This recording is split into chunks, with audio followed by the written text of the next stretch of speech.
Sou o padre Melito Dornelas, pároco da paróquia São João 23, Governador Valadares, Bacia do Rio Doce, Minas Gerais.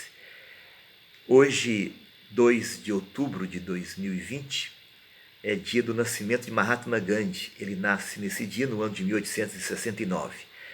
É de Mahatma Gandhi que veio um pensamento muito forte sobre os 7 pecados do mundo moderno, que eu quero compartilhar com você para iniciar a nossa reflexão. Ele diz assim: a humanidade está fundamentada, está baseada, está construída sobre 7 pecados capitais como fundamentos que vão levar a humanidade à ruína, dizia ele.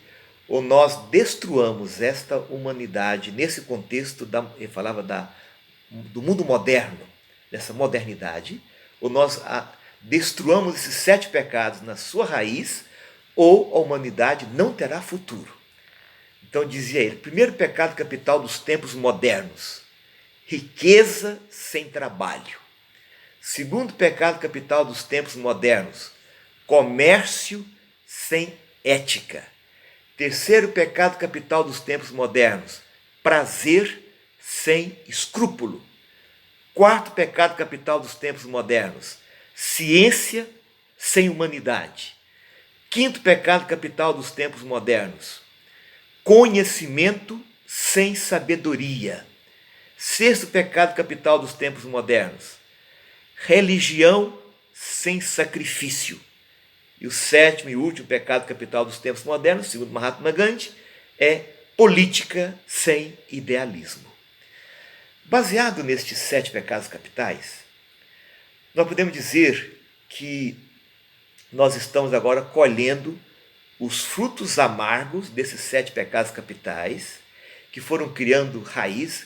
Capital é caput, cabeça, são a cabeça de todos os outros pecados. Então, raiz também de todos os outros pecados, né?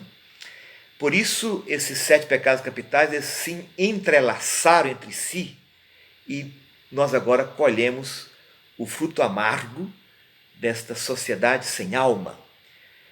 E é nesse sentido que o Papa São João 23 já falava, no começo da década de 1960, que nós vivíamos uma sociedade pós-cristã, porque os valores do Evangelho não eram mais levados em consideração para pensar a vida em sociedade.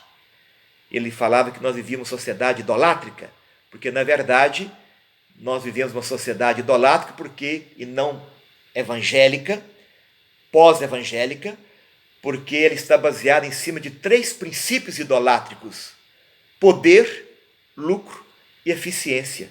Porque houve um divórcio da política com a ética, que só visa o poder a todo custo. Houve também uma ruptura também da economia com a ética, que só visa o lucro. E também uma ruptura da ciência, da técnica com a ética, que só visa a eficiência. Então, uma sociedade idolátrica baseada nesses 3 princípios idolátricos. Se nós quisermos construir uma sociedade evangélica, deveria basear-se pelo menos em 3 das 8 bem-aventuranças de Mateus para pensar e organizar uma sociedade evangélica. Bem-aventurados os puros de coração, porque verão a Deus. É o princípio da mística, da espiritualidade, da transcendência, a dimensão da fé. Bem-aventurados os mansos, porque possuirão a terra. É a dimensão ambiental, ecológica, da proteção e do cuidado com a casa comum.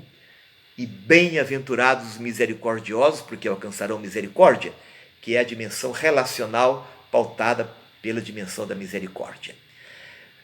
Veio o Papa Paulo VI, São Paulo VI, e ele também constatou isso, que o São João 23 já havia constatado, e ele fala que nós vivemos uma sociedade pós-ética, e vai denunciar isso profundamente na Popular Progressio. Vai dizer que a dimensão da ética não é mais levada em consideração para pensar a vida em sociedade. Então ele chamava lá a ética do amor, uma civilização do amor. É essa que deve ser a ética que deve pautar as relações sociais. Depois vem São João Paulo II, que percebe que nós vivemos uma sociedade pós-cultura da vida, uma sociedade fundamentada na cultura da morte, e ele denunciou isso de maneira reiterada, e uma sociedade fundamentada, baseada na cultura da morte, não tem futuro. Vem o Papa Bento XVI e dizia que nós vivemos numa sociedade pós-transcendência, que cortou a relação com a transcendência. Vem o Papa Francisco e fala, no início do seu pontificado, agora vivemos numa sociedade pós-humana.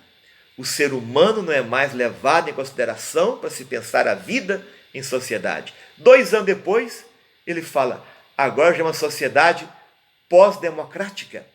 Os princípios da democracia não são mais levados em consideração para se pensar a vida em sociedade. 2 anos depois ele fala, agora já piorou mais ainda. Agora é a sociedade da pós-verdade, do fake news.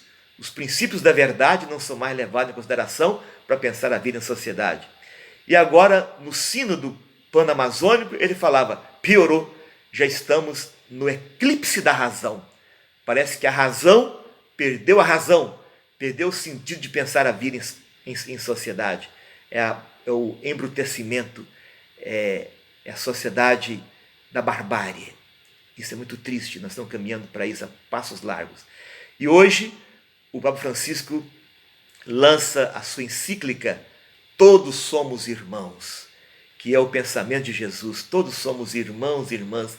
Não chamo vocês de servos, de escravo, de empregado, porque o servo não sabe o que pensa o seu senhor. Chamo vocês de irmãos e de irmãs, porque tudo que conheci do coração do meu Pai, dei a revelar a vocês. Então, Fratelli Tutti é exatamente esse pensamento de Jesus Cristo.